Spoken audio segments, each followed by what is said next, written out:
WCB Podcast, your source for all things Chicago Blackhawks and everything hockey. With your host, Jarom and Tanner. Let's do it. Jarom and Tanner. All right, it's another edition of the WCB Podcast, a part of the Hockey Podcast Network, presented by DraftKings. It's Jarom, it's Tanner. What's up, bud?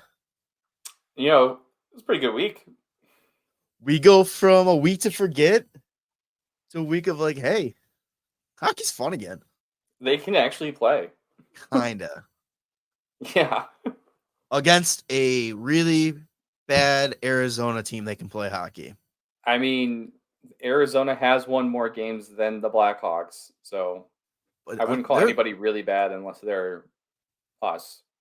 That's, fair. That's fair. So 3 games happened this past week.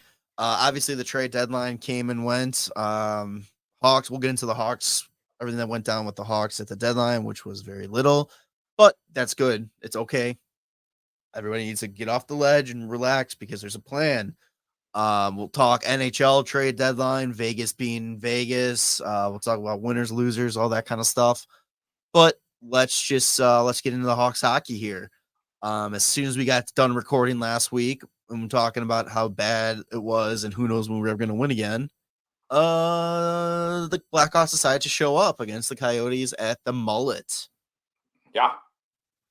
And not only show up against them like just in a winning way, but doing something they haven't done in 6 years. Yes. And that was score multiple power play goals. Score 4 power play goals. 4 of their 5 goals were power play goals. And I think the funniest thing, too, we were talking about on the last week episode was what's going to happen first, a road victory or a Seth Jones primary assist to Connor Bedard. Well, The first goal of this game was close. It was a Seth Jones with a primary assist from Connor Bedard. Yeah, and it was a power play goal. And it was a power play goal. So Connor Bedard showing Seth Jones, hey, look it. This can happen. You can do this like opposite way.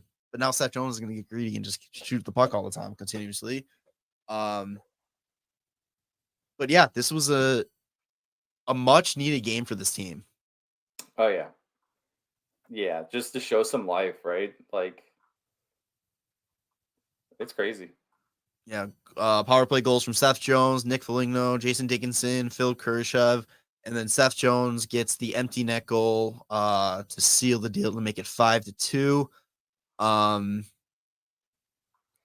Who was it? I forgot who was in net for this one. Was it Soderblom? Yeah. Good for him, man.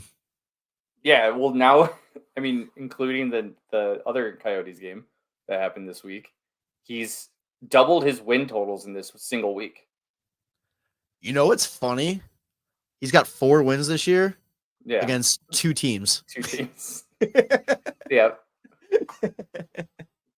Oh, man. So if we can just get an entire schedule of Toronto Maple Leafs and Arizona Coyotes, might be okay. Well, looking good.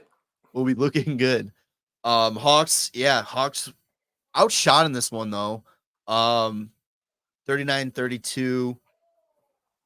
But they controlled the play of this game. I mean, it was nice. Like we talked about, this is a game they needed, but it was nice seeing this team, do something other than just get their dicks kicked in. Yeah. Bedard 2 assists, Tyler Johnson 3 assists. I was trying to pad his stats a little bit to be like, hey, somebody trade for me. Let's get me out of here. It's going to a playoff team. Didn't work. That's all right. It's all right. Any other takeaways from this game? Soderblom made a nasty save on 2-on-1. Oh yeah, that's right. Like the sliding across glove save. Sorry, yeah. And then it's funny, he pretty much made the exact same save, almost the exact same save against Arizona on, was it Sunday? Sunday, yes, last night. It's so crazy with him. Like he's either, I feel like for him, he's good, he's bad. And I'm telling you, man, there's no middle ground. He has not played terribly. No, he hasn't. Whenever he plays, the Hawks do not score at all. Like a majority of the games that he has played, the Hawks have scored like 1 to 0 goals, and then every once in a while they get 2, but rarely more than 2 goals have gone in when he's in net. That's fair. And so now that he got like some goal support in these 2 games against Arizona, like he's getting the wins. He's getting the wins, getting the confidence building up, which is good to see. 18 games left in the season, because I think it's mainly like when just the eye test on how Soderblom plays, you're kind of like, man, it's ugly. But like he's not actually, like, statistically, like it looks bad too, just because like the Hawks are a bad team, with like the wins-loss record. Yeah. But he's not really like playing terribly. But is it fair to say though, when he does look ugly, like bad, like it's ugly? Well, yeah, because the way that he plays is ugly. Yeah. So, I mean, it's a fair assessment on him that he's like, there's no in between for him. There's no like simple like I'm just gonna stop this puck. It's like, no, I'm gonna make a ginormous save, or I'm gonna attempt to make a ginormous save and be out of position. Why does it look so difficult when it seemed like such a simple scenario? Yeah. Puck dumped in. It's got to stack the pad, make sure it stays out. Yeah. The big one with this one too is the Blackhawks snapped their NHL record 22 game losing streak on the road. Yeah, baby. So hey, we're in the record books. Not always for the great reasons, but hey, we're in the record books. That's all that matters. Soderblom finally gets another win. First time since November 24th. That's pretty sweet. Day after Thanksgiving. So that's was it after or was it before? I don't remember. It was the Black Friday. Oh, okay. That matinee game after Christmas or after Thanksgiving. They're new. I think that's like a new tradition for the Hawks. Like they used to have like the circus trip around that time, and now it's like they play a noon game on Black Friday. So after that, they take the trip out to the Washington to take the Capitals on, wrap up the quick 3-game road trip. And this was more on par for what we've seen the last week. Yeah, it was pretty bad. I honestly, like, the Hawks scored, or the Caps scored 3 in the first one, and then they also had a goal taken away, but it was not good. It did not look good for the Hawks. I was like, oh my god, like Ovechkin can just set the record tonight if he gets on the board. You texted us that, and then I looked up because I wasn't watching this one, and I looked up to see how many, thinking he had like 2 goals or 3 goals already. No goals. You fucking no. But the Hawks were just they were literally letting a goal in every like shot, it felt like. And I was like, if Ovechkin starts getting pucks on net, he's gonna just end up scoring like 53 goals. Like it wasn't. And the funny thing too is it wasn't Mrazek's fault for some of these. It just was bad puck luck, bad bounces, like some bad defensive positioning. Like there was the one time there was a 2-on-1 with Tenorti, and he didn't go for either person. He just kind of stood there, and I was like, "Well, that's fucking useless." So, was this the first game Zaitsev was back, or was that? I think so.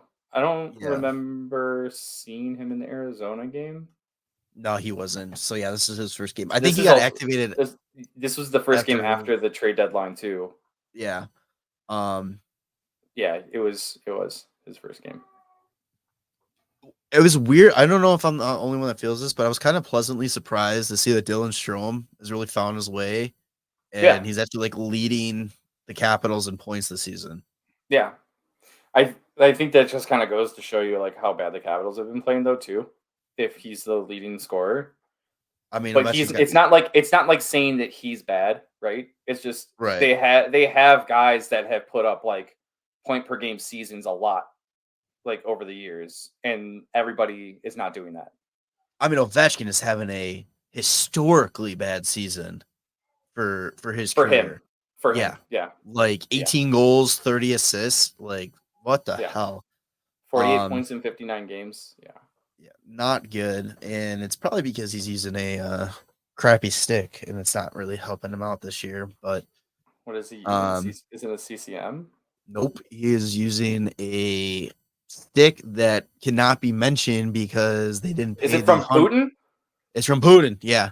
No, it's a team. It's a it's like a makeshift, like create your own stick company. And because it has to be an all black stick, it just has his logo on it because they didn't pay they didn't pay the $125K licensing fee to have their stuff be advertised in the NHL. But I've held one of these sticks before, and they are garbage. Oh, really? Like, yeah, they're not good. So I don't understand why he's sticking with it. But hey, is it? Wait, so like, what's the brand? Like, what the fuck is it? It's ripped off of another website. They ripped their name off, and there's a lot of confusion with it. What? Yeah. So weird.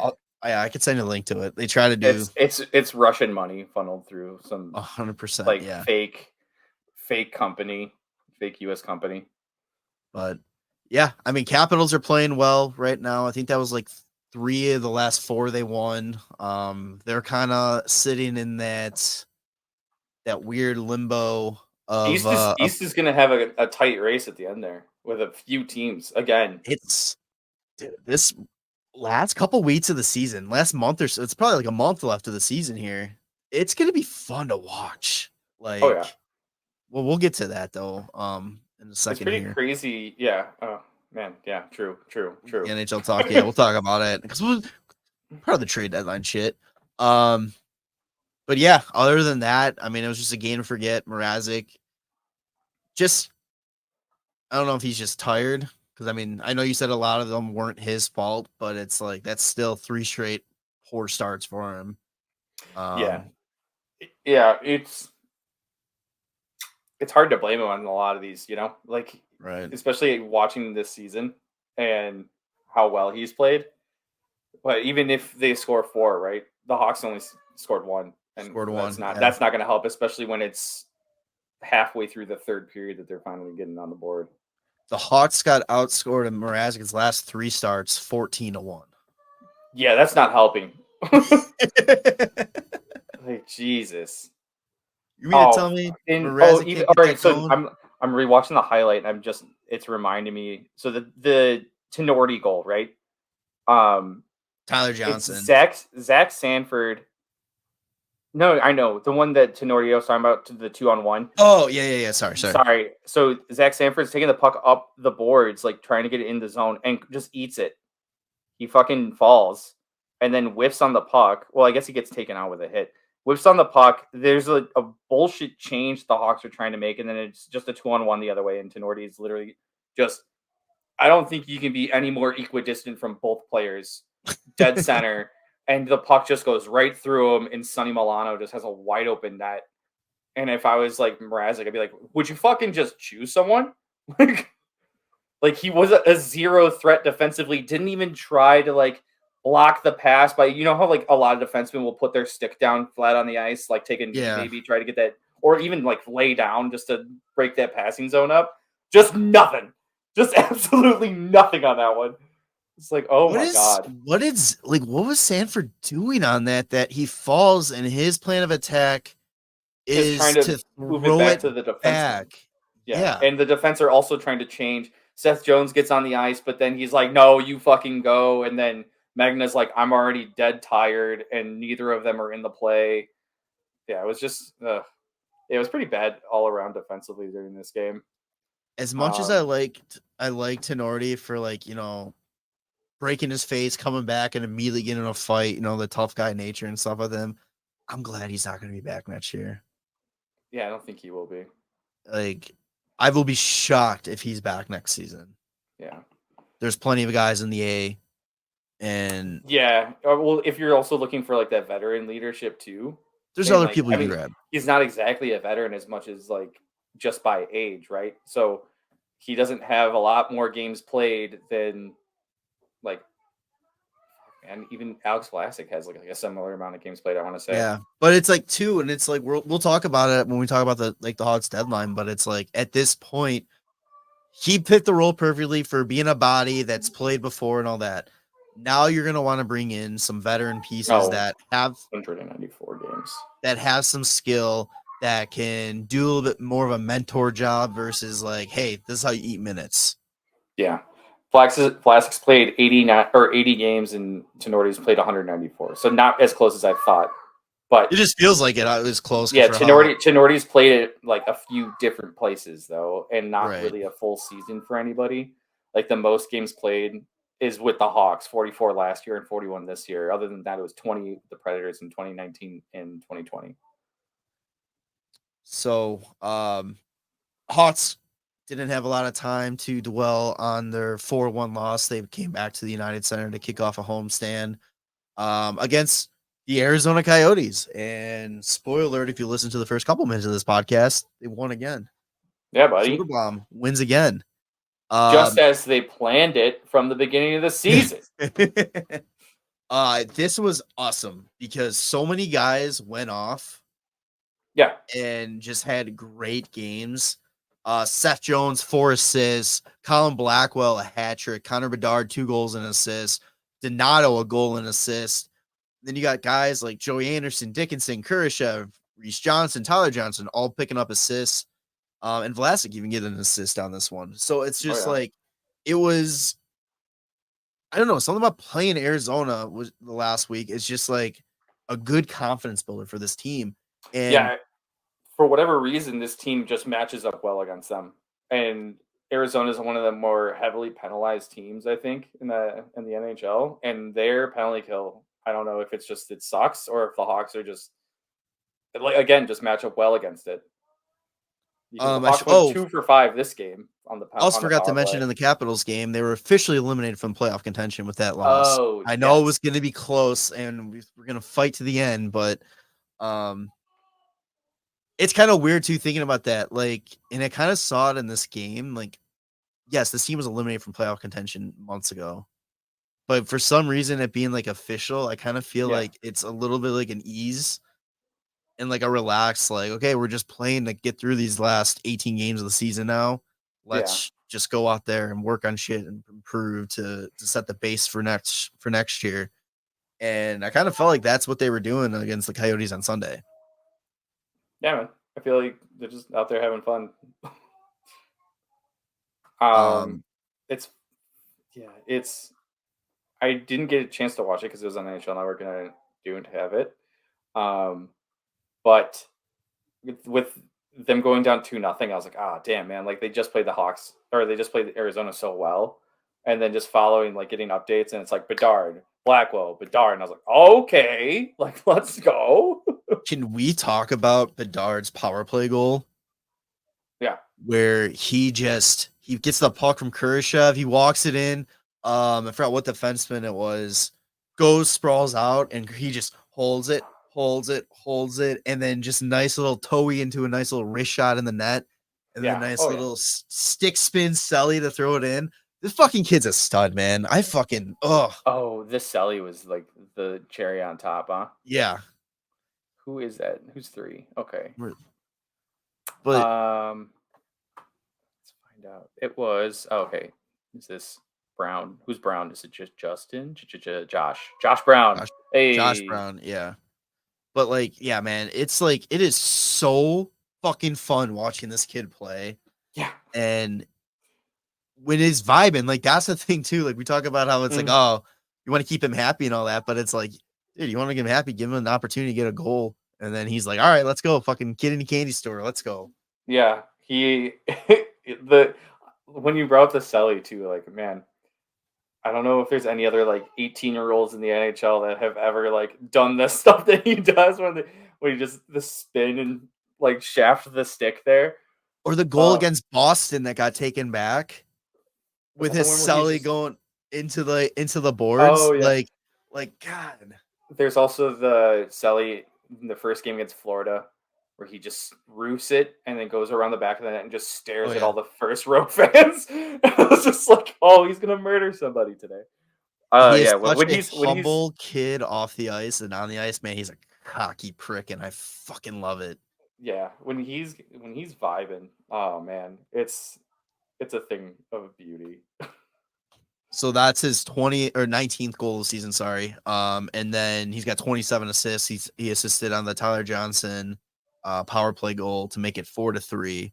Yeah, with that 19th goal in the season too, he pulls into first in the Hawks, on the Hawks in goals, because Dickinson was ahead of him with 18, and then he put 2 in.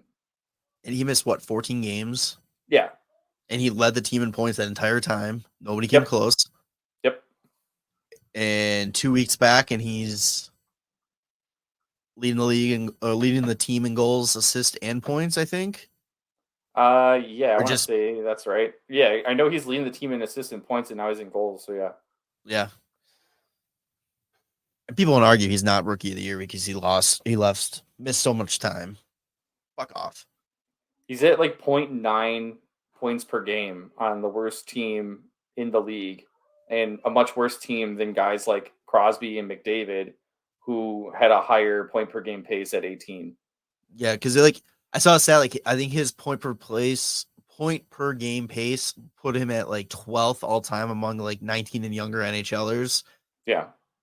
But yeah, like you said, given the talent and the supporting cast he has, that was the thing too against Washington. That one play where everybody shares it, oh my God, Bedard's hands, and he's walking through everybody, and it's God damn, give somebody him out there with him that he's able to fucking finish.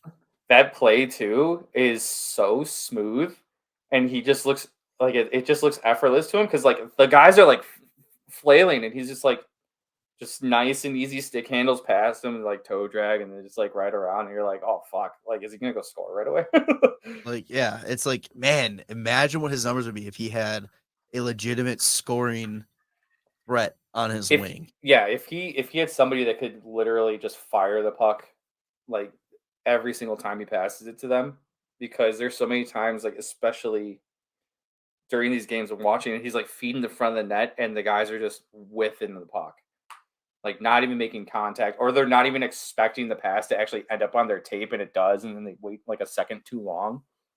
I'm just man, if they had somebody that was a legit scorer, he would just feed them in front. Dude, who would be a really good net front presence? Oh, if Bedard had a Chris Kreider on the team, it'd be another 50-goal season for Bedard, or for Kreider. I thought you were about to say, because you're really pushing the whole Stamkos to Chicago, I thought you were going to find a way to... Oh, yeah. Yeah. Well, no, I'm thinking net front, because that's where he feeds a lot of pucks to, but fuck, man, if Bedard had Stamkos, in that OV spot, or either one of them in the OV spot, and just getting fed from the other one, whew, it'd be pretty sweet. And leading a little bit into what we're going to talk about, number 91 is available now. Stamkos, if you want to. There you go, Stammer. Let's go. So yeah, Hawks finished the week 2-1. Let's do our 3 stars of the week, because hey, we got stats that we can give them out at this time. Absolutely. I think. What do you think? Soderblom for sure gets something. I think Soderblom gets 1. You get 2 dubs. I don't mind that. He had a good save percentage too in that this is the first Arizona game. Yeah, the first one, because he's 9-4. Yeah. 9-4-6 or something. He finished the week 2-0 with a 9.20 save percentage. Only 6 goals against, 69 saves. Nice. Sick. Let's go, bud. So yeah, first star we'll give him. We'll go backwards, or we'll go that way. So first star, second star, Colin Blackwell, Hattie. Blackwell, first career hat trick. The kid's just out here grinding. He's fighting for his life. CB43. And then third star, we have 3 options. Oh wait, Seth Jones. Wait, we're going Blackwell with 2. I was going Blackwell 3. Oh, Blackwell 3. Okay. So second star, we have 3 options. Seth Jones, 2 goals, 4 assists for 6 points. Bedard, 2 goals, 3 assists, 5 points. And Tyler Johnson, 2 goals, 3 assists, 5 points. I would say Seth Jones. He fucking led the team in shots too. Are you kidding me? Yeah, because he doesn't fucking pass it. No, so that's the thing that I was noticing, especially against Washington, is other than the fact that the power play was just working in general and against Arizona in the game, that first game. Against Washington, Seth Jones was moving the puck to Bedard very frequently, and the power play was looking good. They just weren't finishing. And It's like, okay, like I think he gets it now. But that's another reason why I think he's getting like better opportunities too, and why he scored against Arizona. It's because he's moving the puck over to Bedard rather than like taking the shot himself or pushing it over back to like is it Kurashev on that other side. Yeah, they were getting so much good movement on that power play and just moving the puck around. And I mean, you can even tell like with the Tyler Johnson goal in the second Arizona game where they start moving and then Bedard brings it back and just finds him back door. Like they cause a little chaos, just get the puck moving and they find the back of the net. Yeah, I mean, hopefully they had a nice conversation about that, like behind the scenes, because it had to have been obvious. If it's obvious to us, who are non-professional and just fans sitting in the stands watching, it's got to be blatantly obvious to Coach Richardson and the coaching staff. So you hope they had a conversation with it, and you think they. I mean, clearly it looks like they did. Now we just something definitely changed to make that power play click a little bit better. Now you just got to get a couple more true threats out there, and boom, Stanley Cup, baby. Coming up. Hell yeah, brother. 3 games this week. All 3 at home tonight when this is posted. We got the Ducks. Then on Friday, the Kings come to town, and then the Sharks are in town on Sunday. So the Ducks. California is coming in. Yeah. So the Ducks, they're not striking distance. I mean, they're sitting in that lucky 3rd spot right now. 3rd best odds to win the draft lottery. The Sharks, 2 games in hand on us, but we are tied. Technically, they're ahead of us because of points percentage. Yep. And the Kings are fighting for playoff spot. Essentially, playoff spot. They right now are tied with the Vegas Golden Knights for that last spot. I mean, they sit a little bit higher because of points percentage, but they both have 75 points. They have 1 game in hand on Vegas. So, at least 1 game this week's you're gonna see a team that's playing for something. And LA has been a surprisingly good team this year. Yeah, on and off. They had to fire their coach because they were doing sort of shit, even though they started so hot. And now they're back to like winning. Forgot they fired. Yeah, they forgot that they were part of that. So, all right. Before we get into trade deadline talk, the Hawks made a signing.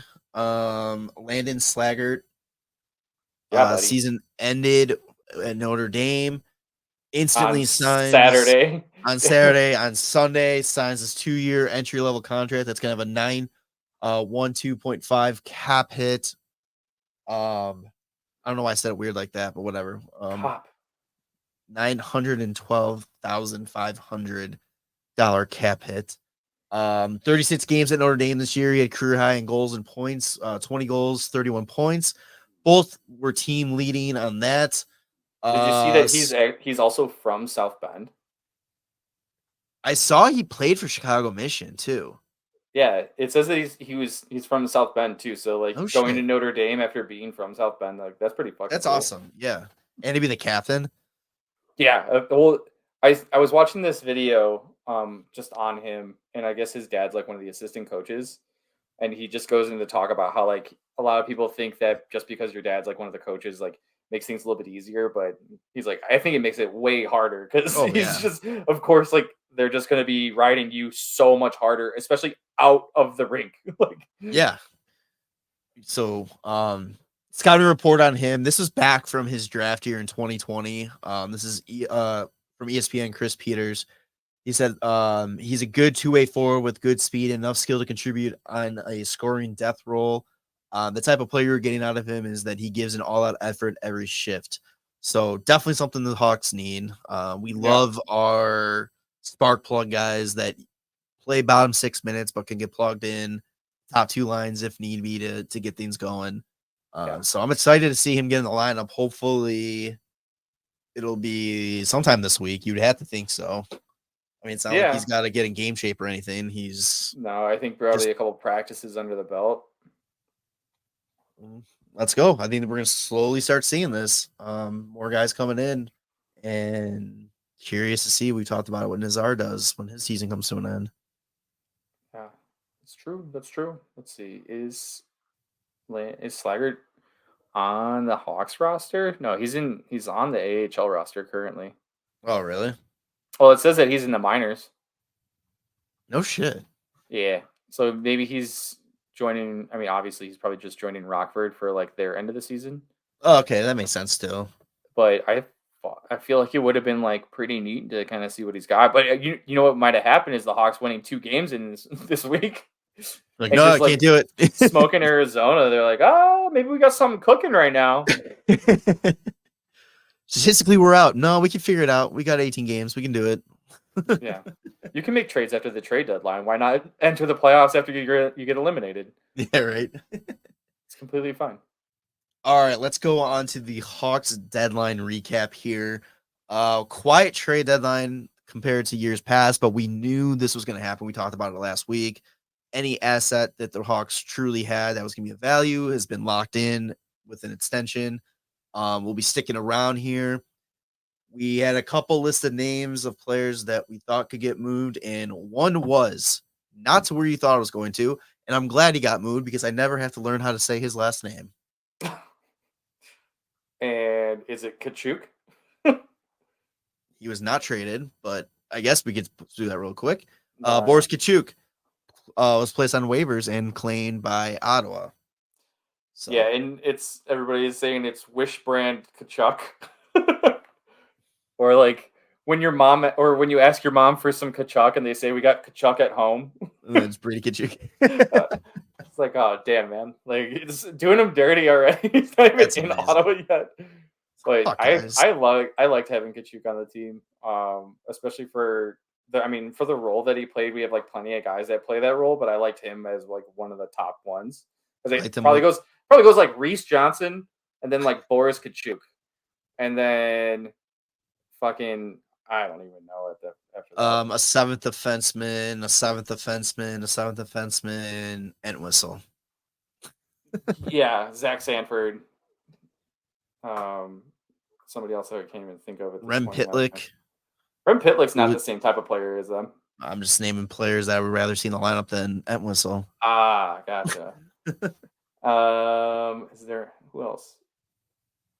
I'm just saying about like that, like fourth line kind of like gritty, just like go balls out kind of player. Yeah, I guess what Taylor Radish is supposed to like is slowly turning into because he's losing his touch to be a top 6 player. Yeah, he doesn't shoot, and then when he tries to shoot, it's at the wrong time. I don't understand. Shoots it into guys, holds onto it for too long, can't find the back of the net anymore. Can't handle it. All right, so back to the Hawks trade. Yeah, back to Nashville. Who do they trade? Anthony Beauvillier. For a 2024 5th-round pick from Nashville. So they gave up a 5th-round pick to get him, and then they were like, yeah, we'll flip him back for another 5th-round pick, pretending nothing happened. A worse 5th. That's true. That is fair. That's the only move that Kyle Davidson made at the deadline, and that actually happened the day before the deadline. So he had a nice little easy Friday. He said teams that were asking the Hawks to be like the 3rd team in to help with salary cap situation were only offering late round draft picks. So it made no sense to him to get in on those because you can only retain so many salaries. Yeah. And he felt that those retained spots are going to be much more valuable probably around the draft time when teams are going to be, or maybe end of like before training camp opens up when teams are trying to get into under the cap and all that. But anyway, yeah, maybe there's going to be opportunities down the line where the Hawks are going to have a little bit more of a pull. Teams are going to get desperate, especially when you look at the salary caps on a lot of the teams right now. They're going to have some tough decisions to make or to clear up some space, and they're going to have to overpay to get that done. Yeah. Hawks still have Jake McCabe on retained salary for next season, but then they're all good. We know hockey games move fast, but with DraftKings Sportsbook, an official sports betting partner of the NHL, you can score faster than anything happening on the ice. This week, new customers can bet $5 and get $200 instantly in bonus bets. Download the DraftKings Sportsbook app with code THPN. New customers bet just $5 on the NHL and get $200 instantly in bonus bets. Only on DraftKings Sportsbook with code THPN. The crown is yours. Gambling problem? Call 1-800-GAMBLER or visit www.1800gambler.net. In New York, call 877-8-HOPE-NY or text HOPE-NY 467-369. In Connecticut, help is available for problem gambling. Call 888-878-9777 or visit ccpg.org. Please play responsibly on behalf of Boot Hill Casino Resort in Kansas. 21 plus, age varies by jurisdiction. Void in Ontario. Bonus bets expire 168 hours of issuance. See dkng.com/hockey for eligible and deposit restrictions, terms, of responsible gambling resources. NHL and NHL Shield are registered trademarks of the National Hockey League. Copyright NHL 2024. All rights reserved. Or I mean, like they have 2 extra spots for retained salary after that. And the other things that are going to be falling off too is like Keith, his recapture penalty for retiring. Yeah. Borgstrom, Brett Conley, their buyouts are going to fall off. And then there's 1 more year of Josh Bailey. Remember when he was a Hawk briefly? For 1.166. So you're telling me they let him go to do right by him so he can go sign somewhere that he wants, and he hasn't signed anywhere? No. So why wouldn't you just play? I don't know. Maybe he thought that he was going to be able to sign somewhere, and then nobody was knocking on the door. Look, I know he's nothing crazy, but that would have been a good extra body on this team this year, especially with the way. Yeah, I mean, if you figured Corey Perry wasn't actually going to be with the team the whole time, that would have been. But even this, not too shabby. I mean, what do you expect? It would have been fine to have. I don't know. It just made no sense for that buyout. I think with the way that the team was formed, that wasn't exactly part of the plan. Sure, they could have used him after all the injuries and such, but the Hawks ended up getting a second rounder for 2026 for just buying out the last year of his contract that just extends the 2 years. 2 years, yeah, that's fair. I mean, it's at least it's happening now, not when the cap is very tight and right money. And then that second round pick could, I mean, who knows which way the Islanders are going to go over the next couple of years, but it could be more valuable than you think. And then if the Hawks are in a position to just use it in as a trading asset, then that's great. I'll say, yeah, I think starting to think anything after starting in 2025 is that borderline. I think after that is all trade assets now. Yeah, I think next year's for sure you use the picks unless something amazing comes up if you move a draft pick. But I think after that you're going to start switching to more towards this is more valuable to get an NHL ready person versus future asset. Pretty good stuff. So overall opinion on the status of this team after the trade deadline. I know we kind of got into it in our group chat a little bit, which is funny because I think we were all saying the same thing, but we were all saying it differently. And I think we were all just going back and forth at each other about it a little bit. About the status of this team. For people being pissed off, I saw way too many people being angry that the Hawks didn't add any major pieces. Didn't go and use their salary cap, and it's listen, that's not what this team is at right now. No, it's not what a rebuild is. Yeah, you don't gain cap, you don't gain salary.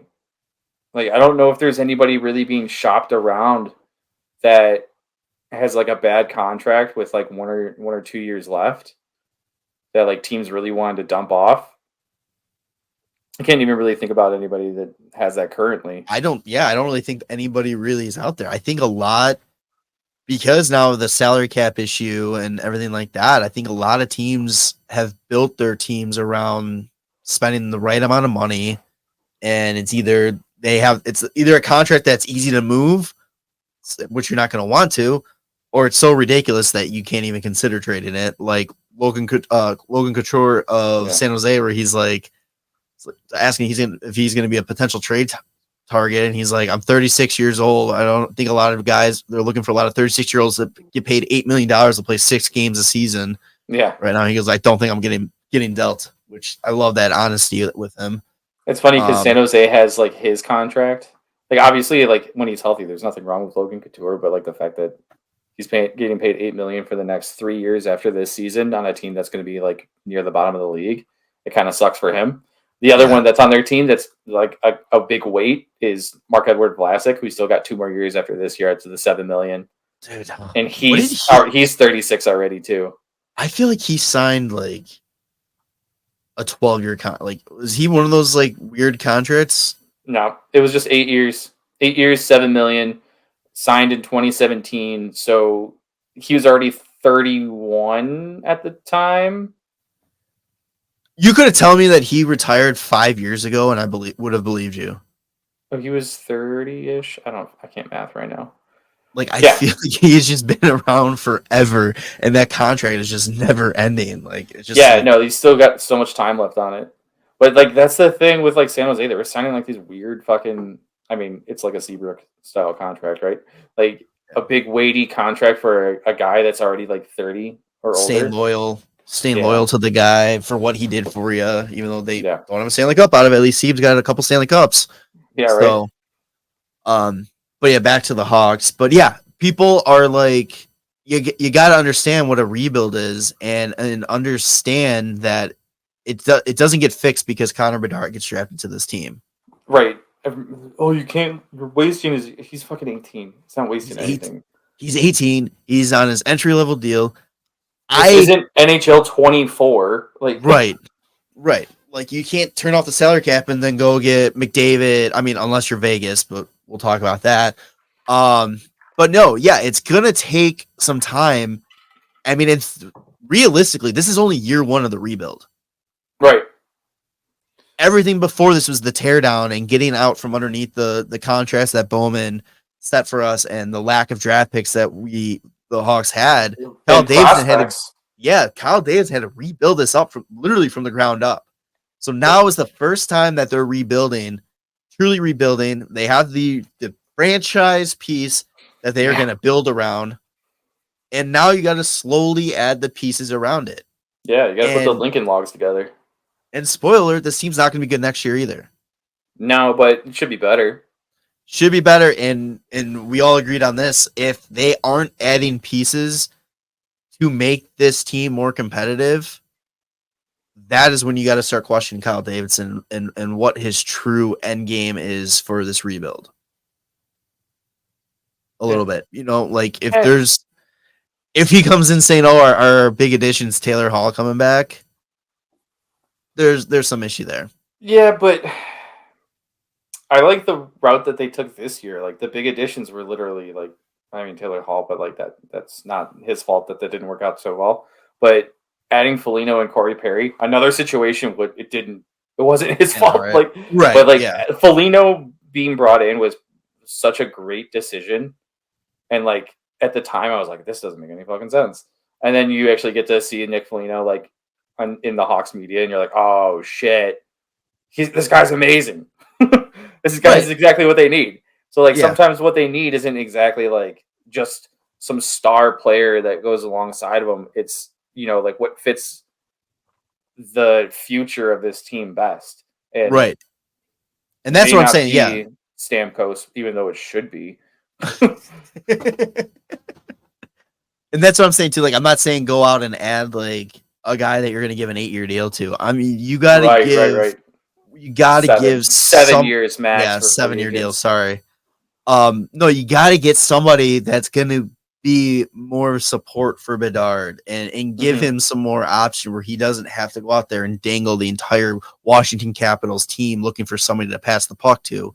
But he could do it. You could do it, but you don't want him to have to do it all the time. But like you can also like this is where I think Davidson wants to do things is through the draft and like building within the organization.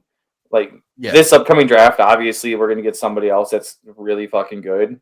Could be Macklin Celebrini, hopefully is. And you add him, maybe Nazar comes in, you have 3 pretty great fucking offensive players that are 20 years or younger.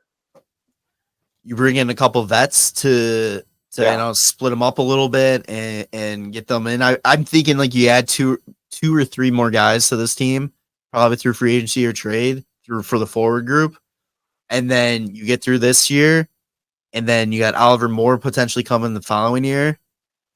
Maybe Reichel has a little resurgence. Yeah, so it's like if Reichel finds that confidence, if you literally can get first line of, let's say it stays Foligno, Kurashev, and Bedard for whatever reason, but then your second line can be like Celebrini, Nazar, and like Reichel or Hall. I completely forgot like Taylor Hall's going to come back too.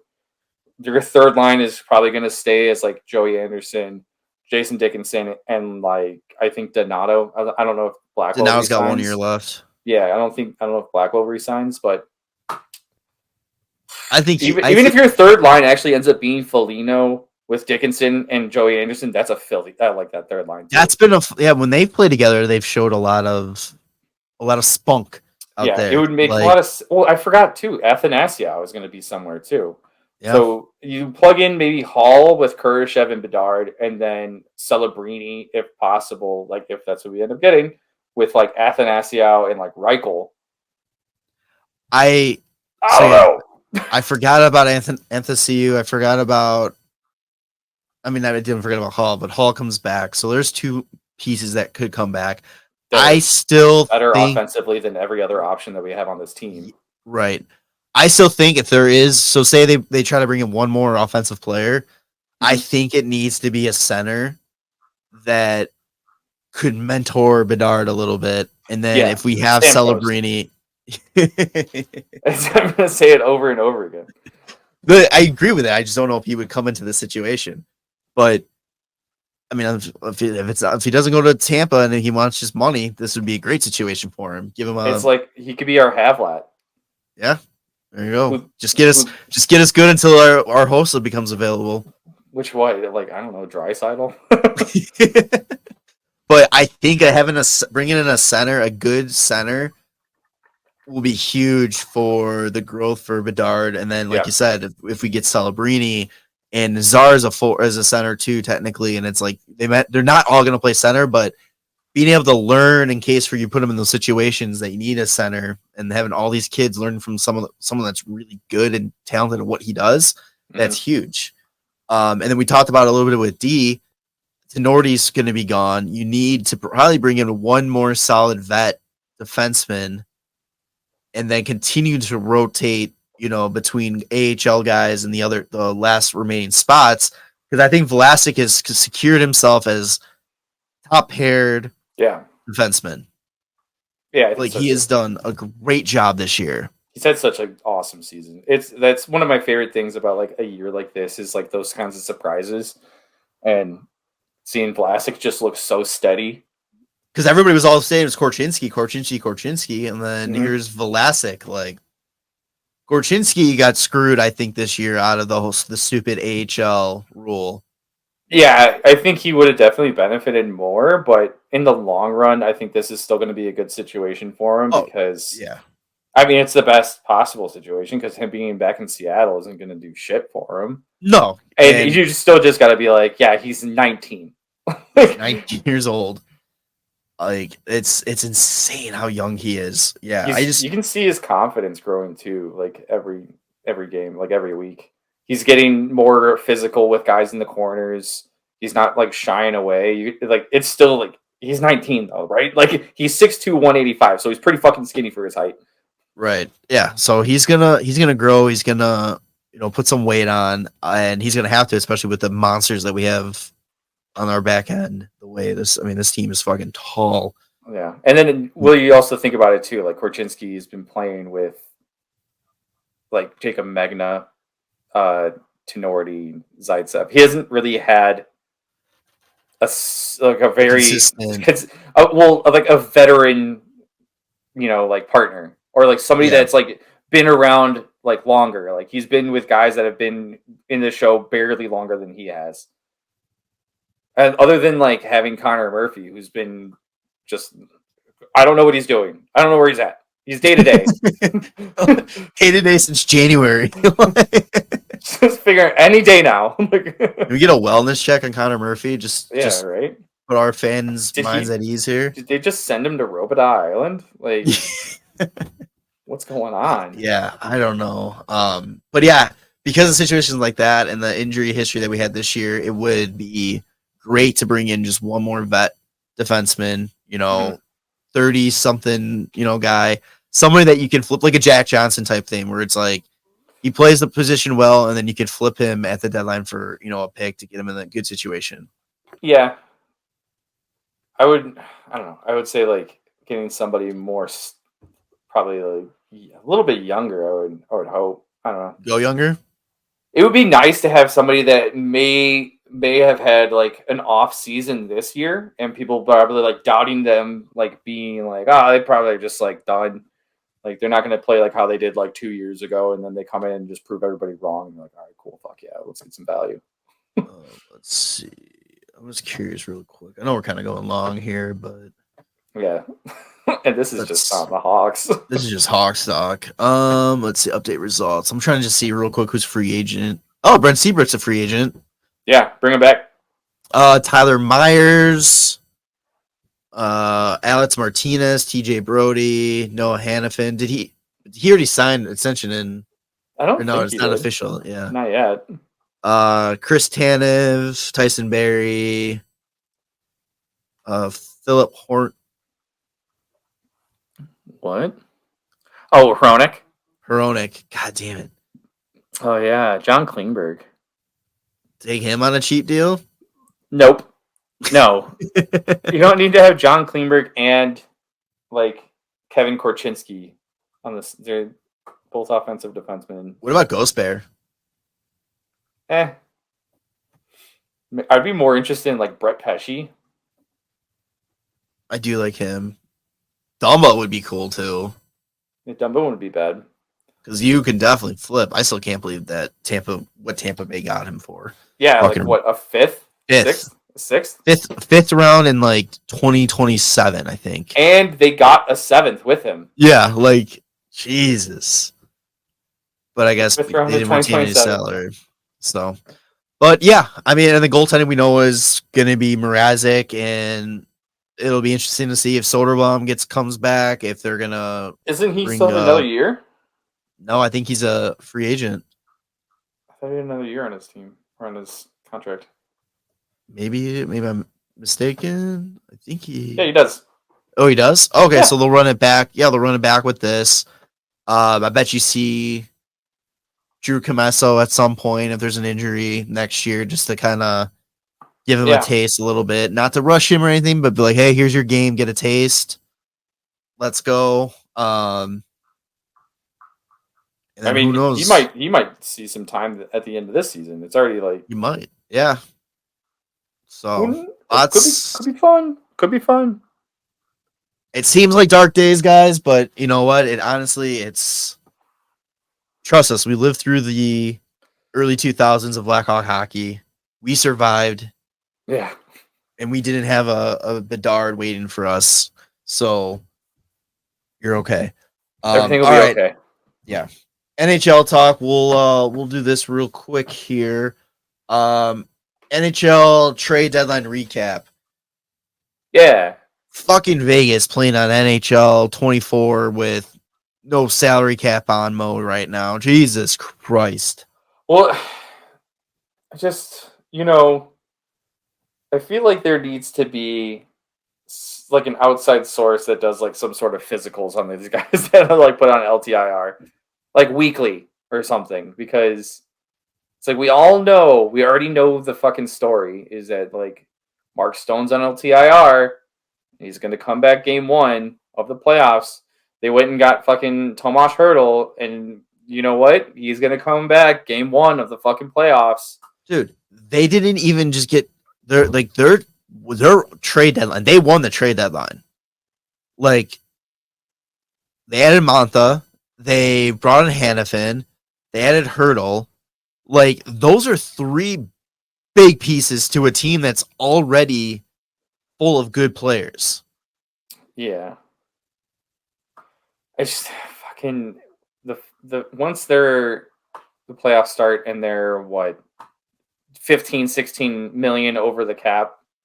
It's just like, what a joke. What a fucking joke. Game 1. And here's the thing, and I know as much as it pisses me off, and I'm annoyed with it, they're playing by the rules. But like the way that the rules are written is like it's because of guys being out due to injury. But it's like, oh, like how convenient that somebody's always out and then ready game 1 of the fucking playoffs for them. Well, we talked about it like with Vegas after they won the cup last year. They started setting planting the seeds or stone. He's so injured that he may never play a full season again. And, he's going to have to probably spend some time on LTIR and all that kind of stuff. So they planted the seed. So there's no questions asked when it does happen. But yeah, God. It's just such bullshit. But it's like, you know what? They're playing like the rules are set up a certain way. They're using the loopholes to their advantage. And when it was addressed, apparently all the GMs had no issues with it, or the owners had no issues with it. So it wasn't like they had an opportunity to adjust it, and Board of Governors meeting, and they are like, nope, it's fine. Yeah, I don't know. So I still think it's just bullshit. No, it is. It's a 100% bullshit. Just to do 100%. It like multiple times. It's like, all right, get it. It's injury season, plus it's trade deadline season, so who's gonna sit out until the playoffs? Yeah, and Hurdle is he's actually shooting to come back in 2 weeks. Isn't that gonna put him over the cap? Well, somebody else is gonna probably end up going. Probably Eichel's gonna go back on the. Oh yeah, you gotta swap him out. That's right. Yeah, but the funny thing is, like, they're fighting for a playoff spot right now. Like, they're in that second wild card spot with Minnesota. Like, I mean, they're right there, 69 points to 75. How amazing would it be, though, if the Vegas somehow missed the playoffs after this? It'd be great. I'd love it. I would love it. It's funny that I can't believe that San Jose gave up, like, Hurdle for... He's got 6 more years on his deal after this. And retained salary. 17%. Like, I don't understand the thought process on that. For a prospect and a first-round pick. Yeah. And the prospect was taken 32nd overall last year. And they still gave him 2 third-round picks as well. Yeah. I don't... Greer, man, yeah. He's fumbling his job out there, I think, in San Jose. I mean, he just acquired another first rounder, but it's unless he's going, a first rounder that's gonna probably be 32 again. But I'm surprised that they didn't get the first rounder from this season. It's for next year. It doesn't have any protections though. Can you imagine? Vegas just amazing. Everybody's on LTIR. I mean, they really don't have that many assets left over to trade at the trade deadline to just acquire like a full new team. They forget to bring in new people. Yeah.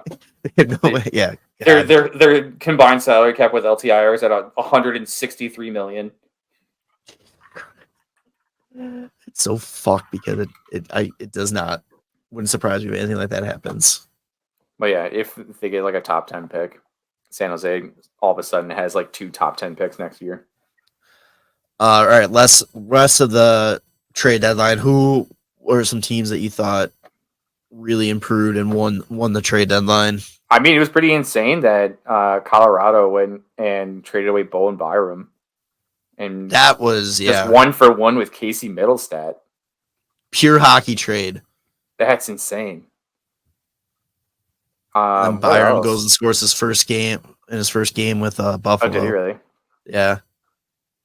I also thought it was kind of funny that Colorado made a trade with the Predators, and like this Jeremy Hansel kid who was traded, literally just signed his contract like the same day with Colorado, and then gets immediately traded. I was like, I wonder if they had discussions about that beforehand. Yeah, I don't know. Carolina loaded up really nice. Yeah, what else did they? Oh, Kuznetsov. Jake Gensel, right. Kuznetsov. Kuznetsov he's on Carolina. Okay. Yeah, he's on Carolina. Is he in the A though? No, yeah, he is playing. He actually tweeted out today or something. He's like excited for the home opener or from the home game tonight. Get to see what it's like on the other side of hell. Oh, that's so funny. But yeah, they did great. Florida went and got Okposo and Tarasenko. Yeah, Tarasenko fits in great with that team. Duclair went to Tampa. All the teams that are in it loaded up and are just preparing for war. And Toffoli to the Jets too. Oh, that was an awesome pickup. Yeah. Also, I don't know what New Jersey was doing. It's kind of they're like all over the place. New Jersey is definitely one of the losers, I think, of this draft or this trade. I keep saying draft, trade deadline. They go from buyers to wanting Markstrom to trading their top goal scorer, one of their top goal scorers, then picking up Jake Allen, and then trading away Vitek Vanacek for Kaapo Kakkonen. Yeah, like I don't understand what's going on there. Boston, man, had an opportunity to move Olmark and get some good assets back to it, and he says, nope. Yeah, I'm curious to know what was going back the other way. I ain't fucking leaving. Yeah. They got Patty Maroon, though. They did get Patty Maroon. Jack Edwards is shaking in his Jack Edwards has already been shaking all year. Yeah. Oh.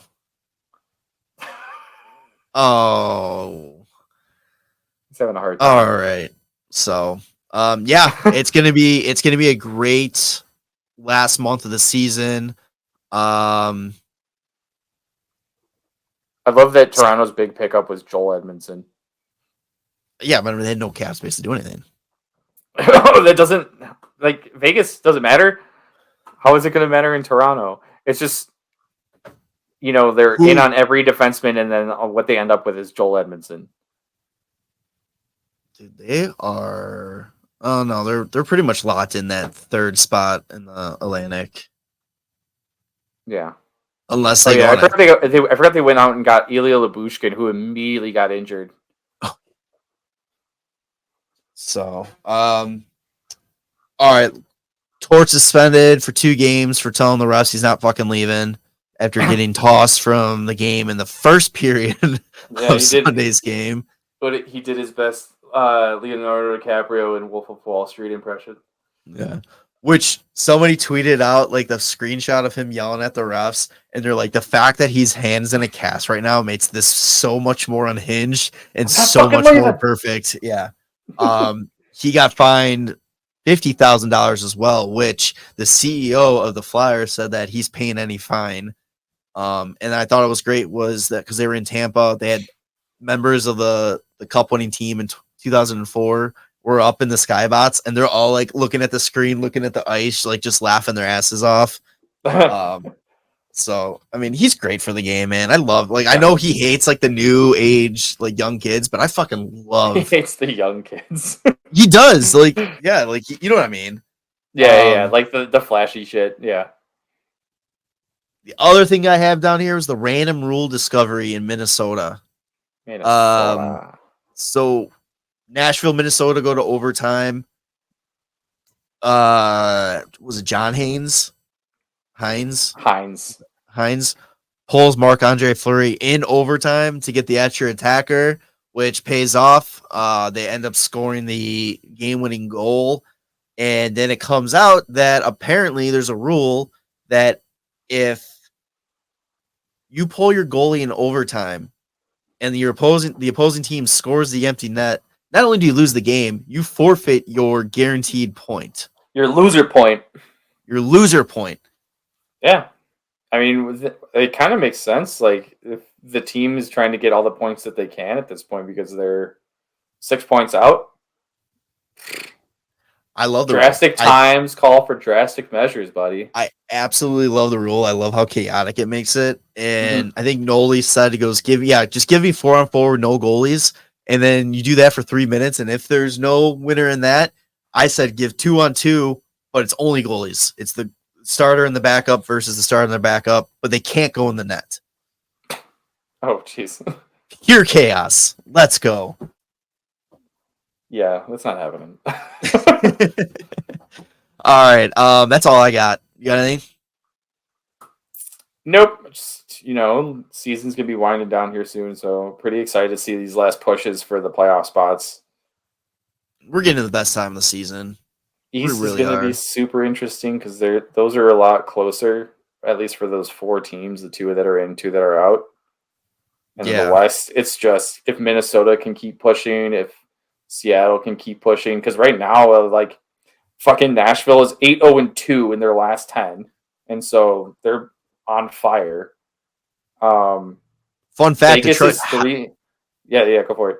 Detroit hasn't won a game since I traded for Patrick Kane and Alex DeBrincat in fantasy. Yeah, they also brought up the fact that they have a new jersey ad, and it's a trash company, and they're 0-5 since they put that ad company on there. The trash company that. Yeah. That's what you get for putting an ad on an original 6 jersey. Ooh. But I was gonna say Vegas is 3-6-1 in their last 10, and if they keep that kind of pace up, Minnesota might be able to pass them. They're 5-4-1, and then Seattle's 6-3-1.